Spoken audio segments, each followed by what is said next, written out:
Feels good to be back. Feels really, really good to be back. I was hoping to get this video up sooner than I am right now. Hey man, life, work, responsibility, it all just comes colliding all at once. It takes you away from the things that you really want to do sometimes. And that has been this week, especially with my job. My job is flexible, but also unpredictable at times. I could have a day where I'm physically working for 3 hours, and then I could have another day where I'm physically working for 12. So it's all over the place all the time. But we're gonna do something really fun, chill, very relaxed today. I'm gonna give you an in-depth tour of my bookshelf. I actually have 2 bookshelves. This is my favorite bookshelf. This is the one where I put all my fantasy and my fiction and my science fiction. And then behind the camera, we have a smaller bookshelf that houses a lot more of my nonfiction, mainly my biblical resources, my theology, my philosophy, my apologetics, you name it. So without further ado, I say we jump right into it. Okay.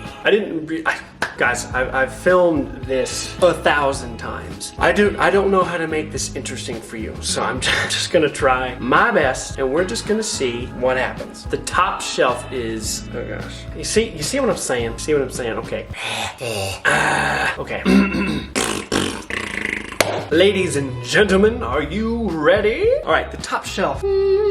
Oh, baby. So, let's see what we can do here. Starting it off, we got the Lord of the Rings books. We've got J.R.R. Tolkien, we've got The Hobbit, the Lord of the Rings trilogy, and the Silmarillion. I love these Mariner Press releases. These are phenomenal, very readable, they feel very nice in the hand. If you haven't seen my top 10 video, this was see what I did there? I'm not gonna tell you. You should go and watch that video and then come and tell me your top 10. Anyway, this is what starts off my entire shelf.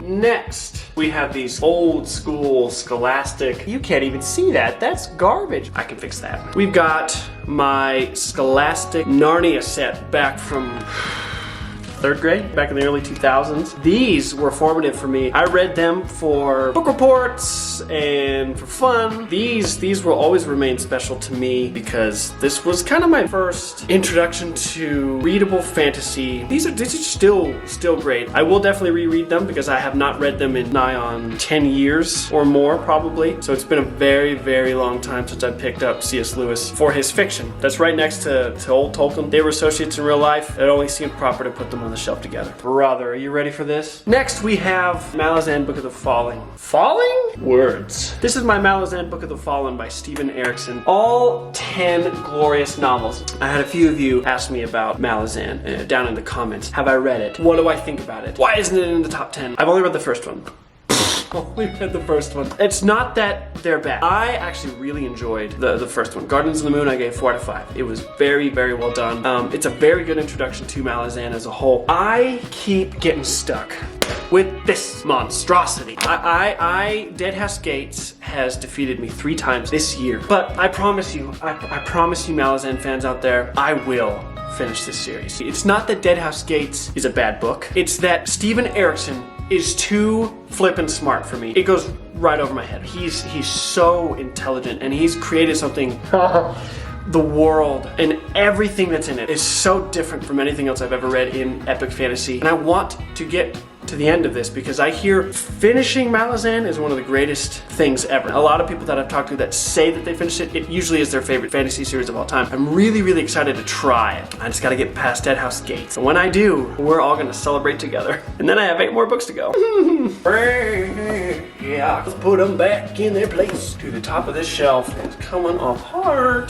Malazan, Book of the Flip of Fallen, man. All right, a little bit down. Come on, baby. Starting off, we have James Islington's The Lycanius trilogy. This is epic fantasy done so well, so right, so perfectly. The world, the characters, the story, everything, the history, it's brilliant. And it deserves a place on this shelf because I liked it so much. This was introduced to me over the last 2 or 3 months. I did a book swap with my wife. If you haven't seen her channel, go check out that video. But she gave me this book as a surprise. All of these have been a surprise since. They've been amazing. It's on the shelf because they're beautiful. They belong here. My taste has grown because of these books, and I'm excited to read more stuff like it. Next, we have Red Rising. Now, I'm sure a lot of you on this channel also watch my wife, Ashlyn. So you're probably sick of hearing about these books. These have been so transformative for Ashlyn and I because it's just an epic, flawless masterpiece of science fiction. Probably the most compelling story I've ever read besides Lord of the Rings. They've been so so impactful. I don't think I need to really say anything else because I've already said enough of my piece, and so has Ashlyn, so we're moving on. Next, we have Stephen King's Chef's Kiss, The Dark Tower. Look at these beautiful, gorgeous books. These are my favorite looking books on the entire shelf. Just look at how beautiful these are. This one's a honkin' chunky boy. Whenever I'm asked to describe Dark Tower, I can't. It's so brilliantly done. It's like Malazan, Book of the Fallen. You'll never read anything quite like it, and you won't really be able to describe it either. It's that good and that chock full of just incredible stuff. Dark Tower is so beautiful inside and out. It's beautiful. Beautiful. Pick it up right now. So how's your guys' week doing? How's it been? You guys okay? I missed you guys. Sorry for the tremors.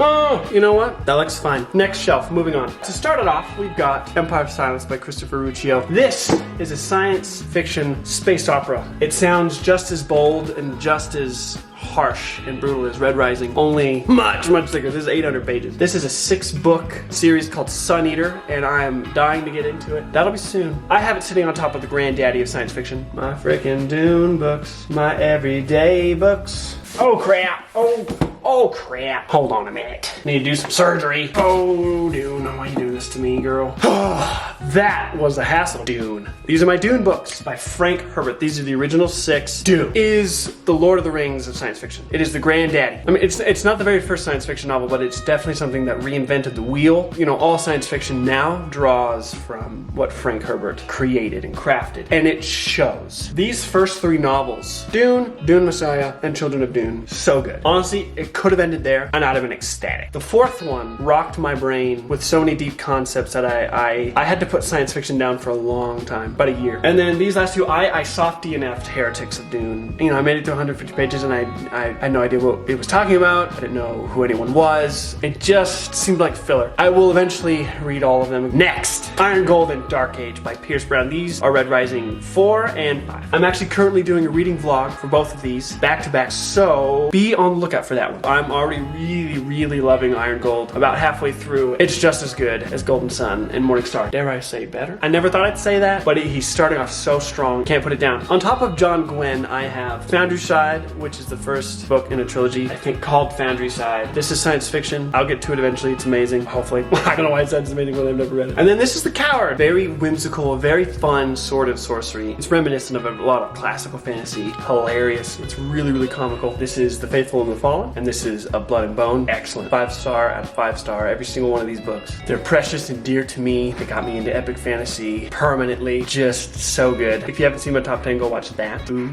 yes. Okay. Because I talk about these. They're very emotional books for me. They're extremely nostalgic books for me. And I'll probably read everything John Gwynne ever writes. I can't wait to have just a John Gwynne shelf. It's just, yeah. And they make the shelf look freaking amazing. We're on the ground now. On the shelf we have the Greenbone Saga. Fondly, this is amazing urban fantasy. If you want mafia, mob families, magical stones, incredible fight sequences. Fondly herself is an actual black belt, so the combat that she describes in these books is very real. It's definitely based on expertise. There's multiple times in this first book that it almost brought me to tears with how heavy the loss can be to these characters. The losses that you face throughout this entire series are just break your heart in pieces, but it's so good. Next we have the First Law universe. This is not all of the books in the First Law universe. The First Law universe comprises 10 books in total. This first initial trilogy called The First Law, then this second trilogy called The Age of Madness, and then 3 standalone novels, and then I'm pretty sure it's a novella. I've only read original First Law trilogy, and it was another chef's kiss. Incredible! And I hear nothing but good things about Age of Madness, so I'm very excited to jump into that eventually. Does the best character work, so I'm excited to see the new characters he brings to the table, which old characters he chooses to leave on the board, and see how he ages them and what.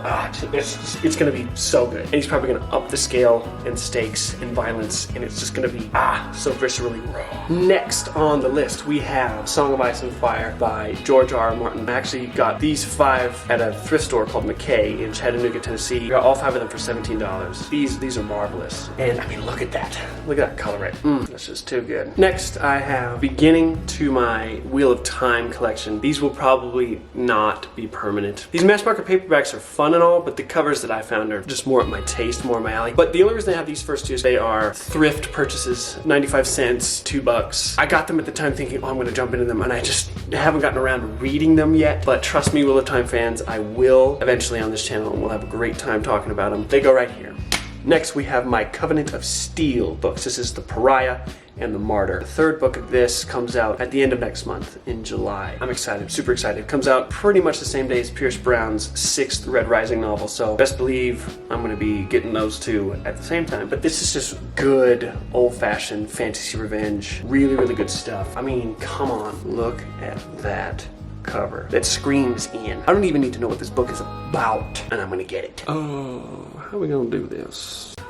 Now we gotta lay down. Now we gotta lay down. Let's get you adjusted. Hi, welcome to Ashlyn and mine's floor. Anyway, starting off, we've got our Broken Empire series by Mark Lawrence. This is grimdark. This is grimdark fantasy. This is some brutal stuff, but it's so funny. The main character and the main voice of the book, Jord, is, for lack of a better term, he's a psychopath, but he's hilarious. He's absolutely hilarious. And the crew that's assembled around him is just as funny. And the world, I found the world the most engaging part of the whole thing, because it's kind of it's like a post-apocalyptic Earth after nuclear fallout 1,000 years in the future. But everything got blasted back to the Middle Ages. It's so well written. It's so funny. And I'd recommend it to anybody. Next, this is so awkward. Next, we got Percy Jackson and the Olympian series. This is a throwback to my junior high summers reading these books. I actually reread these for the first time in like 12 years last summer, and I remember why I fell in love with them in the first place. These are so fun to read. They're so fun and quirky, and just look at these covers. They're so cool. It's a really well-rounded story about found family and coming of age and rising to the challenge, and it's so whimsical and it's hilarious. There's so many times I find myself, when I've read these books, laughing out loud at how stupidly immature or absurd something is, but it's on purpose, and which is the genius of it. So Percy Jackson, I'm just chilling down here with all my other stuff. Oh man, I forgot how thick the 5th Harry Potter book is. Jeez Louise.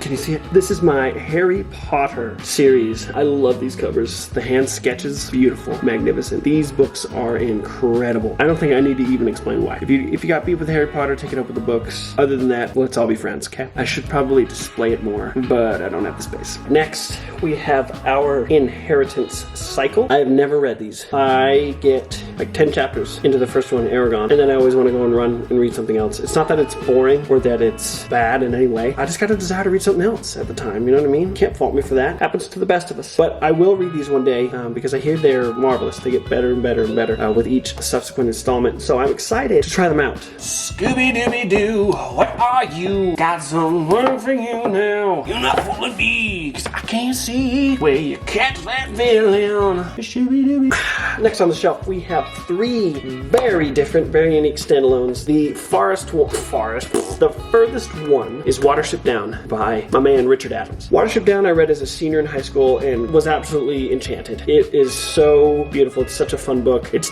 technically fantasy because none of the main characters are humans. In fact, there's no humans in the book at all. The main characters are actually rabbits. And if you have any questions about it, just ask me. It's a really good book. And there's actually some pretty intense parts as you're journeying with these rabbits, trying to find a new home, and theirs pretty much gets destroyed by industrialization and the dangers that they face, the violence that they face among their own kind. It's very, very good. Next we have American Psycho by Ellis.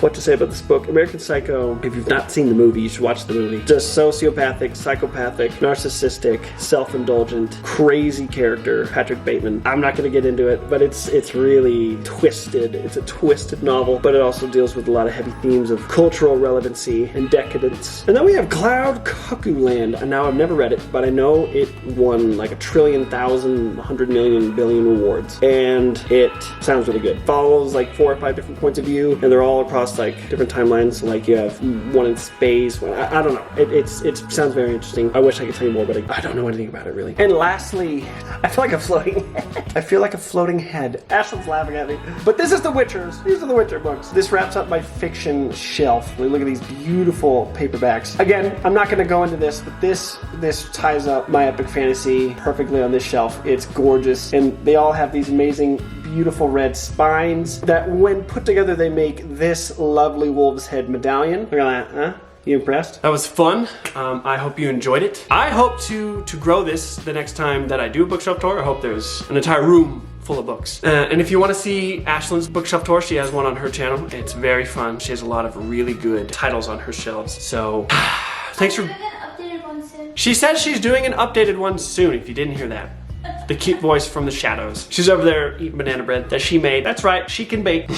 So, thank you for sticking around. I love you guys. Let me know what you thought. This is a pathetic outro, but we had fun. So, see you next time.